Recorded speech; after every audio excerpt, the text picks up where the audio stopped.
Hi, it's Nikki Melinda here from Netball Victoria. We're here today to talk to you about gender regulation in a nutshell. So Melinda, please, you've been involved in the regulation or the development of the regulation from the beginning. Can you tell us why it's been created?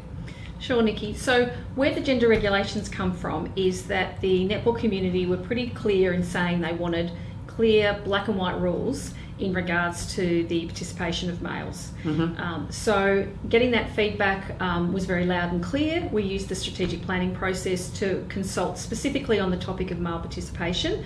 And from that, we went into the development of a regulation and a policy that was done under the guidance of a subcommittee from the board of Netball Victoria. And quite a lot of time was taken to consider not only feedback, but also looking at research and also getting legal advice. And that all came together in the culmination of a regulation and a male participation policy. We're very hopeful that the regulation provides the clear direction and guidance that our community is looking for on male participation. Fantastic. So can you talk us through what the key points that the affiliates need to be especially aware of in relation to the regulation? I sure can. So I'm just going to refer to some of my notes here so I don't forget all the important points. Okay. So the first point that I want to make is that the regulation is binding. Yes. So what does that mean? It means it is a rule. Our community wanted a hard and fast rule and we've provided it. The regulation has been determined from the board and people should think about it as netball law. Okay. So it must apply to everybody. Yep. The second point is that it does come into effect on the 1st of January next year.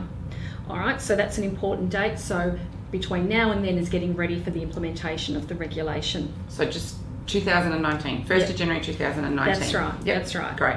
I think the other thing is that it's quite broad. It does apply to all tournaments, competitions and netball activities. All right, so think about it, just about all of netball, how do we apply the gender regulation?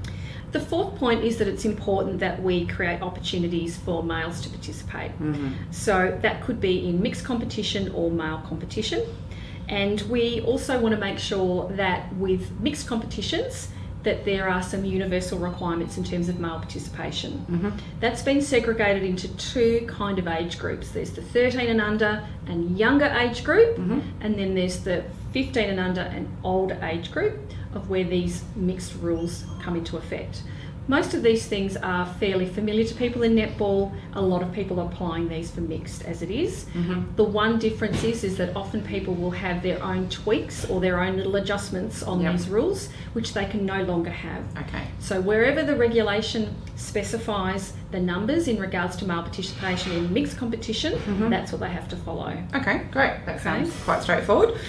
What else is the key point? The fifth point is in regards to transgender. So the regulation makes a simple statement around saying that netball will respect and recognise the gender that a person identifies with. Okay, so what does that mean? It means that if Nikki says that she's a female, that's how I treat her, and that's how I apply the gender regulation. Okay, great. Okay. The sixth point is around males who turn 13. So this is a really important point, Nikki. This is about where we have a female competition, so 15 and under, female competition. Males who are less than 13 on the first day of competition will be permitted to play.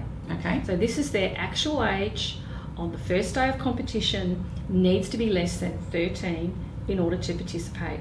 Right. Once they qualify to participate, they are allowed to see that competition or season through. Fantastic. This is not about us saying to people halfway through, they're no longer welcome to play. Okay, great. Okay. That makes sense. So that's how it works for 13-year-old males. The seventh point is around labelling competitions. So it's really important that we have transparency and clarity across all of our competitions, tournaments and events in regards to the gender that is welcome to participate, as well as for people to know if I participate in that competition, could I be playing against a male? Because that's important for our community to know. Yeah, absolutely. So having that transparent labelling is important.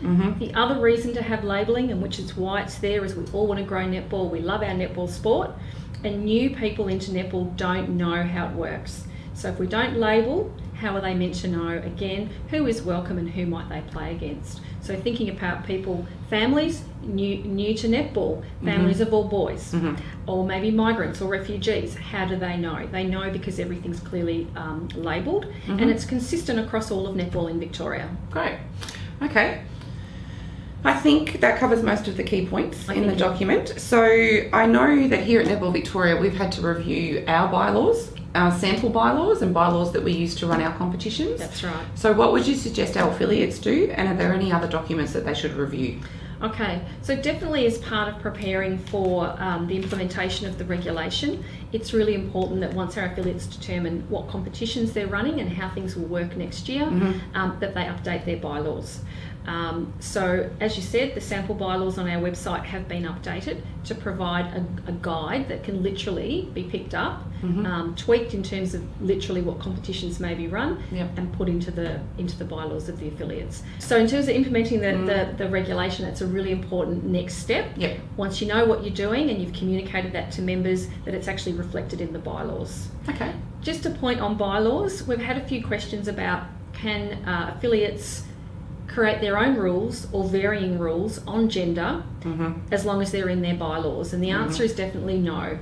Affiliates don't have discretion to work around the gender regulation through changes to their bylaws. They must be consistent. Okay, great.